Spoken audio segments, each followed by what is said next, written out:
Welcome to Asia Global Online, the digital journal of the Asia Global Institute. My name is Alejandro Reyes, and I am the Director of Knowledge Dissemination at the Asia Global Institute at the University of Hong Kong. Trending now on Asia Global Online is an article about the Chiang Mai Initiative, which is 20 years old this year. And 20 years ago, Southeast Asian nations and its three dialogue partners, China, Japan, and South Korea, launched the Chiang Mai Initiative to act as a safety net to help countries manage short-term liquidity crunches and avoid having to rely on the International Monetary Fund for assistance. But even in the throes of the COVID-19 crisis, this mechanism has gone unused. My guest today, Vasuki Shastry, the author of our article, Vasuki is Associate Fellow in the Asia Pacific Program of Chatham House, the Royal Institute of International Affairs. Vasuki argues that the purpose of the Chiang Mai Initiative should be renewed and that deploying it would be a step towards ASEAN regional financial integration, which so far has been rather weak. So welcome, Vasuki. It's very nice to see you coming in from Washington, D.C., right? From, well, the D.C. area, if I can. You're actually in Thanks Maryland. for having me, Al, and delighted to be here, particularly during the 100th anniversary week of Chatham House. Oh, congratulations then to you and your colleagues at Chatham House. So Vasuki, tell us a bit about the Chiang Mai Initiative, because some people may have heard about it and then, may be surprised now to hear that it's 20 years old, but hasn't been used, hasn't been deployed. And yet we have this financial safety net for liquidity in times of crisis.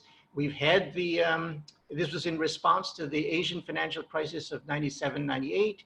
We've had the global financial crisis in 2008 and onwards. And now we have this COVID crisis, and yet this mechanism has not been deployed. Well, what's happening here? Yeah, I think we should look at the architecture of Chiang Mai Initiative, which really comes from greater integration within ASEAN, the involvement of China, Japan, and Korea as dialogue partners. They became much more integrated in the ASEAN fabric. And some of it, though, although not all of it, originated with the Asian financial crisis over 2 decades ago, where there was a great sense that Asia had to be self-sufficient. Asia's or ASEAN's experience in dealing with international financial institutions, and this not only includes the IMF, it includes the World Bank, it includes hedge funds, it includes international finance, where ASEAN countries felt that they were left in the lurch, that some of the policy advice they received at the outset of the crisis and during the crisis exacerbated the situation. And there was a great sense of vulnerability. You've got to, all of us have to remember that many Asian countries have the colonial experience behind them. So when they're dealing with international finance, when they're dealing with the tough set of conditions during very difficult times domestically, there is a sense that foreigners are encroaching upon your turf. Yes. So the Chiang Mai Initiative really was a response to the Asian financial crisis, in the sense, I think what I heard at the outset of the crisis when I covered it, certainly in Indonesia, with the 2 words, never again. Never again will Southeast Asian countries put themselves in a vulnerable situation where they become hostage to international institutions. So, it was a very sensible idea, an idea ahead of its time. It was established 20 years ago. There was a great sense that $240 billion of swaps would really provide some kind of insurance for Southeast Asian nations should they face another crisis. Now, in the 20 years since then, obviously the complexity of the global economy has changed, the complexity of ASEAN has changed. And we've faced multiple crises since then. So to get back to your question, why it has not been used is a puzzle. It probably has a lot to do with politics. a little to do with the economics of how the swap arrangement has been set up. And I think if you ask ASEAN policymakers, they'll say this is a great thing to have, even if you don't use it. Yes. Now, you referred to the stigma attached to say, seeking assistance from the IMF. And certainly, this was a factor during the Asian financial crisis in Indonesia, Thailand, and South Korea, which sought assistance. And right now, I think you mentioned that Myanmar has been looking now at asking the IMF for loans, but they sort of have broken the mold here. What's happened in terms of the reputation or the image of the IMF? And you worked there for some years. Has the IMF, does it still have this sort of negative reputation, if you will, in Asia? Have things changed? And has the IMF itself changed in terms of how it develops its programs?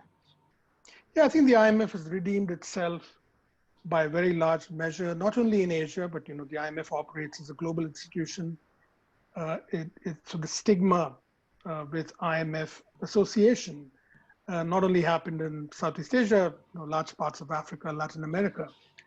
And even in Europe, right? Yes. And even in Europe more recently with the global financial crisis. You're absolutely right. And I think the IMF has proven itself to be an institution which listens to its membership, listens to a diverse group of stakeholders, many of whom may have a grievance about how economic conditions and economic programs are structured.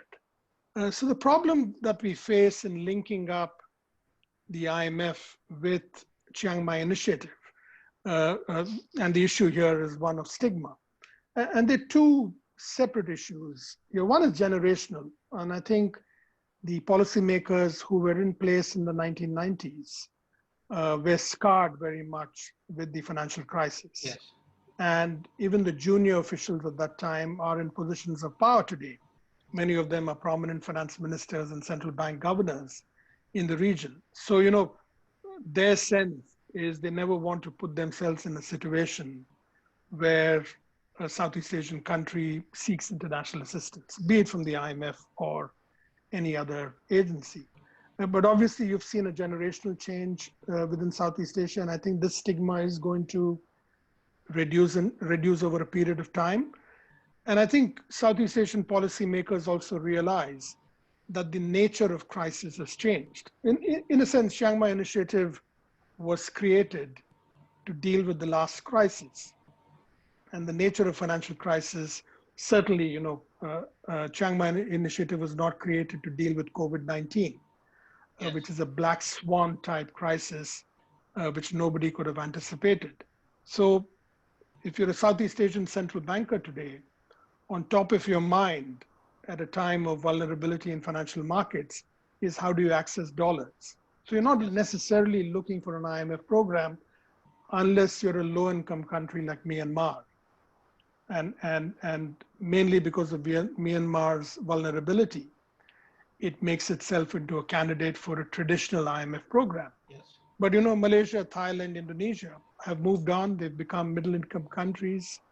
And what they need desperately during times of turmoil is US dollars, which the US Federal Reserve has been willing to provide, yes, without any stringent conditions attached. Yes. Now, you've also alluded to the fact that you were covering the Asian financial crisis as a journalist. Were you, I think, if I recall correctly, you were focusing particularly on Indonesia because you were based for a while in Singapore and you were covering Indonesia.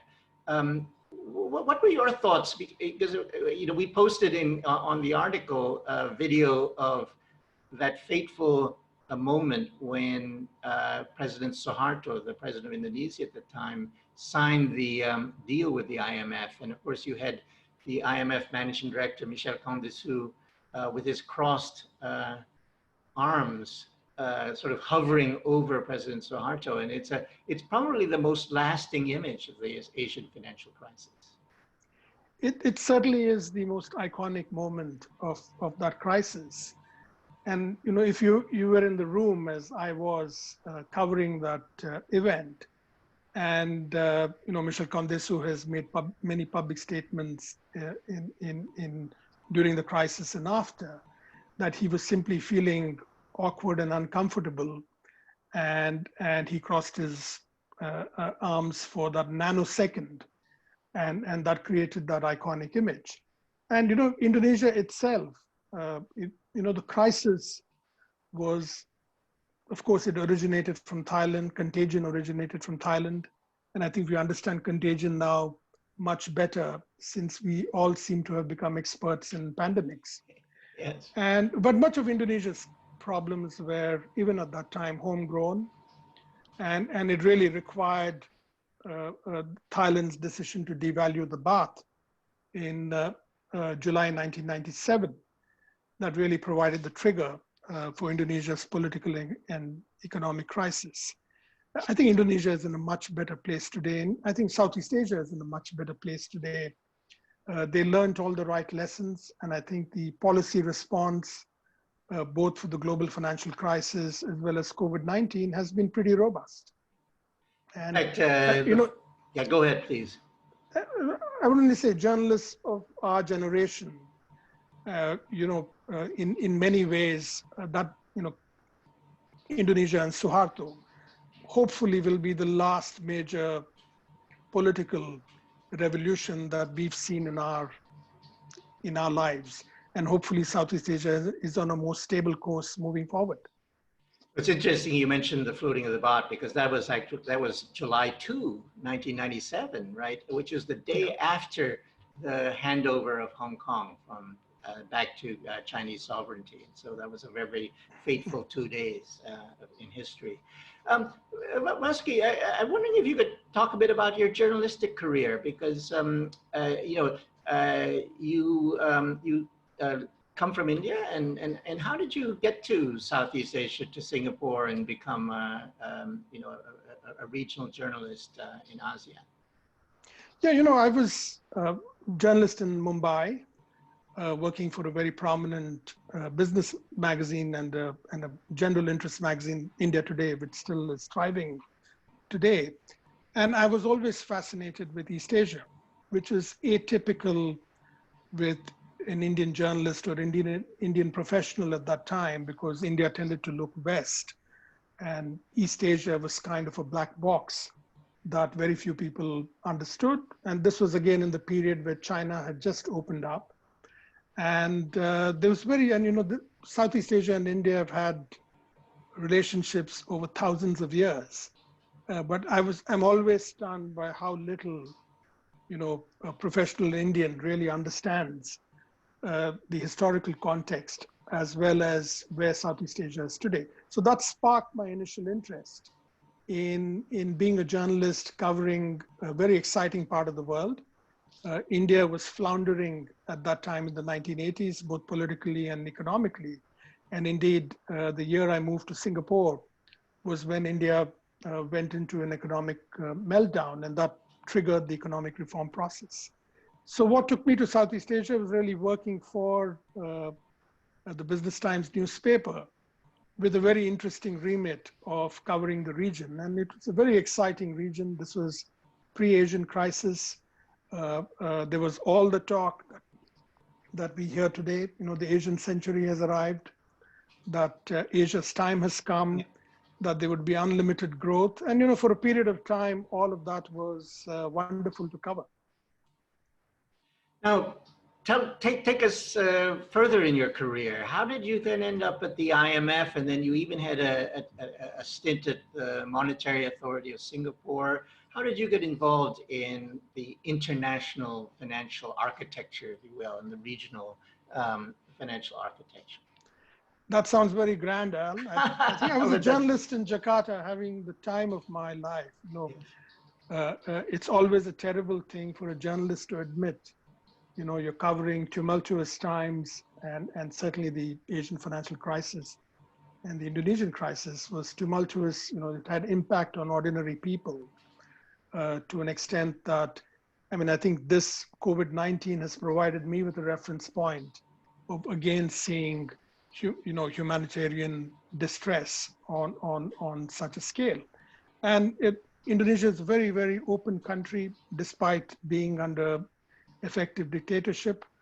I was not looking for a way out of journalism. I was having a wonderful time covering Indonesia, and the entire IMF thing happened fortuitously, and I was interested with international institutions mainly because I saw that on the ground Indonesia was just crumbling, and the only way it was going to recover, however controversial it might have seemed at that time, was through a multilateral organization such as the IMF. So when the IMF came knocking to really, and the initial mandate really was to deal with Asian media, Yes. and to tell the IMF story better to a very, very cynical and skeptical Asian audience.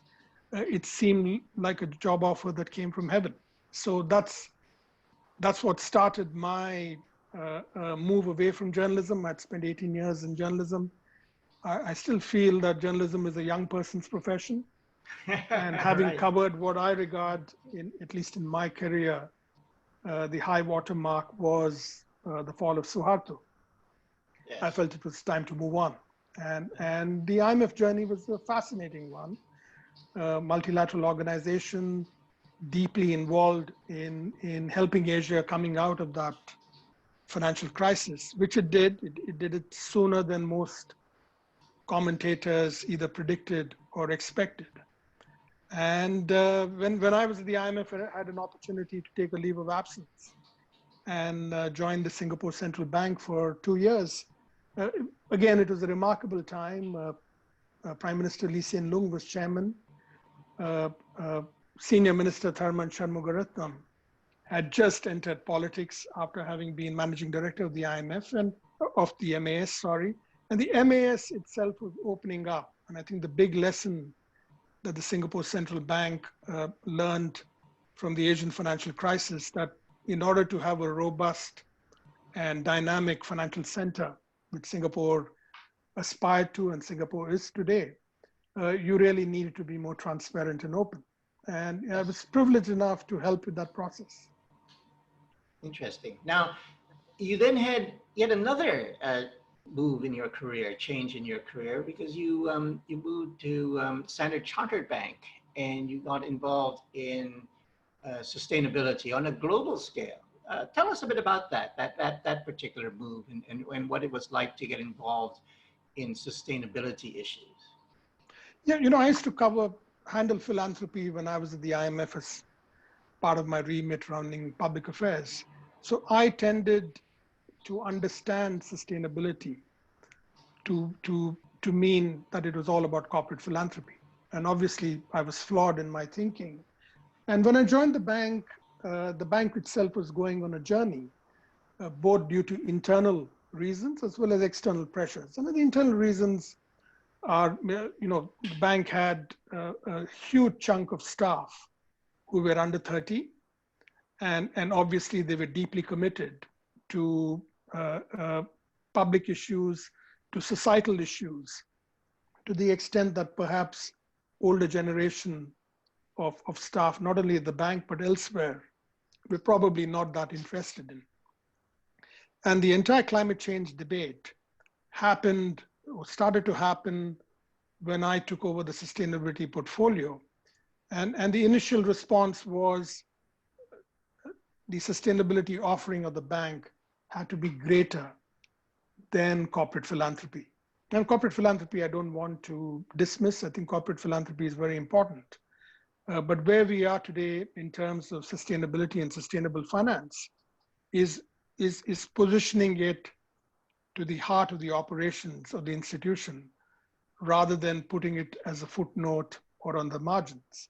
And it was an incredible journey, incredible internal journey and external journey. The external journey really was pressure from regulators for the international NGO community, attempting to scrutinize particular sectors that the bank lent money to. An international Yes. bank such as Standard Chartered given its footprint, given its size, and given the lending that it does, it tends to have a significant impact on societies. And I think the bank really took a step back, attempting to understand what that impact was and what the role of an international bank should be in really focusing on sustainable finance. And I was privileged to be part of that journey, to see the bank articulate a sustainability philosophy, in really explaining what it would do, what it would not do, in explaining the trade-offs that it would have to make in lending decisions, in elaborating on sectors it would not lend to, elaborating on sectors it would lend to. Certainly sustainable finance, renewable energy has been a big part of the bank's focus recently. Yep. And so it was a journey for me as well, moving away from this belief that sustainability had a narrow purpose. And the journey really was to position the bank to help it articulate a better social purpose. Because certainly if you look at the sustainability development goals, that's a really broad array of issues, right? Including not just climate change and poverty, but things like water and things like gender get involved there. So it really is, I presume, you were involved in that sort of very broad range of issues. I'm wondering, your experience then in the bank, did that leave you positive about the direction the world is going in terms of achieving the sustainability development goals that have been set for the 2030? What are your thoughts on where we are and the political will, particularly now that we're in the midst of this pandemic? Is the pandemic going to somehow stymie our ability to focus on these sustainability goals, which remain extremely important? There are two ways of looking at it. If you want to be optimistic, we should look at where we've come from. And if you want to be pessimistic, and I think the steep path that we've got to follow until 2030, I think should give us a lot of room for pessimism. Not only because of the political headwinds, but the sheer task. And this is not just a task for the private sector, this is not just a task for governments. And one key element, I think, of this entire debate is, and a lot of people dismiss this as ticking the box, but really getting a bulk of the private sector behind complying with environmental, social governance standards. And you can define these ESG standards either at bare minimum, which would be a starting point, and then you graduate to more and more difficult levels of compliance. And I would say international private sector. So you have the international banks, the asset managers are probably more advanced in terms of compliance compared with purely national banks. A bank in Indonesia would be way behind in terms of trying to integrate these ESG issues into its lending decisions. But hopefully we're all on the same journey.